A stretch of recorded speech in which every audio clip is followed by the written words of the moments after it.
We all know what social media is, and most of us use it daily, but do we really know the impact that it has on our mental health?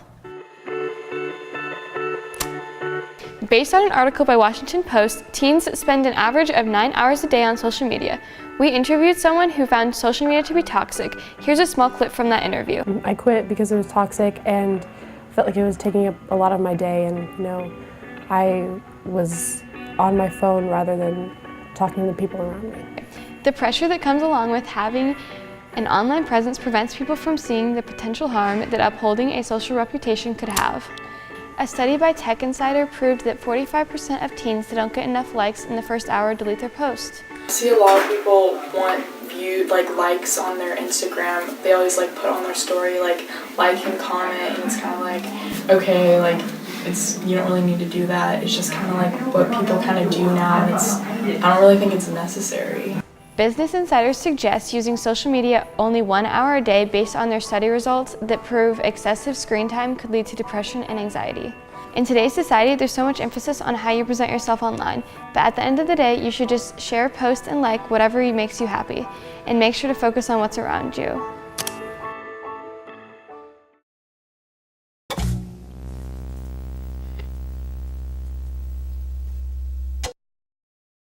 My name is David Stubblefield, and I am the current principal at Blue Valley North High School. And I'm Tyson Ostrowski, and I am the curriculum instruction principal currently and head principal next year. I just wanted to create a culture and a climate here at Blue Valley North where all students felt like this was their school. And historically, Blue Valley North has always been very strong academically. Lots of outstanding programs throughout our entire building. Honestly, the work that we've been doing, this is my 5th year here, and so everything that he just said in terms of we want this to be a family. We want all students to learn, no matter what background, no matter what skill level, whatever. We want this to be a place where everyone achieves and succeeds and feels at home. And so that's not going to go away. That mission that I've learned from him is going to carry on, and nothing changes in that respect. Once they walk into these hallways, once they get into this building, that we are doing everything we can to have them find success. I chose this profession because I wanted to work with students. I wanted to work with kids. And I hope the legacy that I've left is that I've always been a principal that has been approachable, someone who is engaging with the student body, someone who listens, and someone who genuinely cares about every student that comes to North. Almost everything. I mean, this is, like Dr. Ostrowski was saying, this is just an incredible place to come to work every day.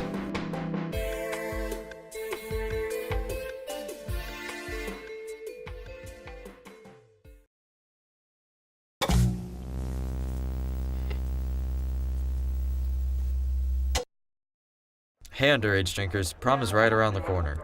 And as much as we'd like to believe our after parties will consist of family-friendly board games, that usually isn't the case. For some people, with after parties comes drinking, and with drinking plus reckless teenagers comes binge drinking.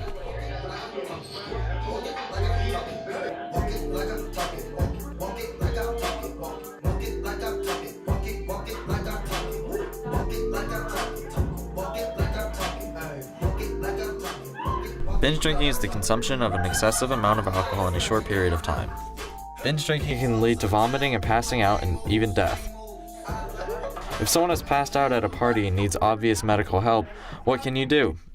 In most cases, teenagers refrain from calling 911 in fear of the legal consequences them and their friends could face. We sat down with Officer Morse to learn about the legal consequences of underage binge drinking. The chances of everyone getting an MIP are probably pretty high. MIP stands for minor in possession, and typically if it's a first offense, the punishment is diversion, a lesser form of probation that keeps the charge off of records.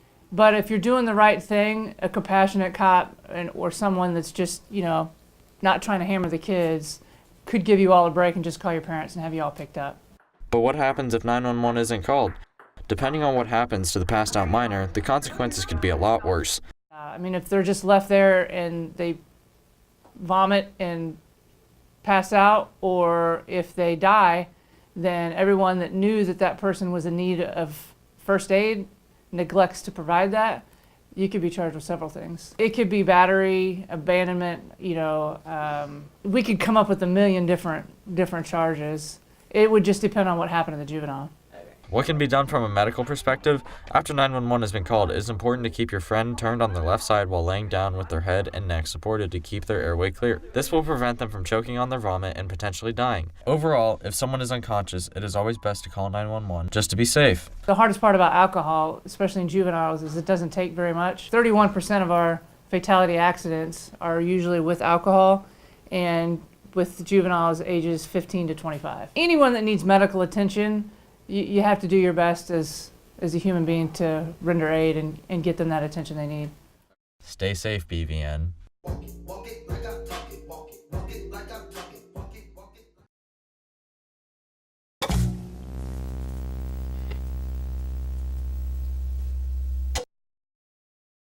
Who do you go to when something good happens to you? Probably my dad.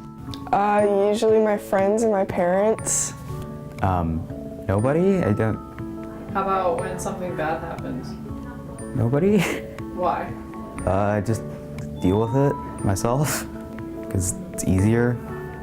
My friends are my parents because, it's usually my friends though. It just depends on how bad it is. Probably my dad. Wow, I think that's a really tough question. I think it probably varies from person to person. It's always easier to share good news than it is bad. And maybe I'm taking this too far, but my sense is social media has a lot of, people tend to put on there all the good stuff that's going on in their lives. And so you get this kind of skewed perspective on everybody else's life. And so when you have something not going well and you're not feeling good, putting that out there is a lot harder, either in a personal conversation or through social media. I feel like we've got this skewed sense that everybody else's life is great and mine's not if I have something go wrong. So I don't really want to tell anybody that, I think there's just a sense of comfort in, will other people understand? Do they really, will they care? Will they listen? I think good friends are ones that'll listen and share and empathize and maybe also relate that they've had some tough times too, which makes you feel like you're not alone. Yeah, talk to somebody. Talk to an adult, talk to a trusted friend, let somebody know what's going on. Because you can feel better. Most of the time, young people who reach out will start, or adults for that matter, but you'll start to feel better. You'll get help. People can guide you to where you need to go to get the kind of help you need if it's above and beyond just needing to tell somebody. Sometimes it's just having a chance to open up and let somebody else know how you're feeling.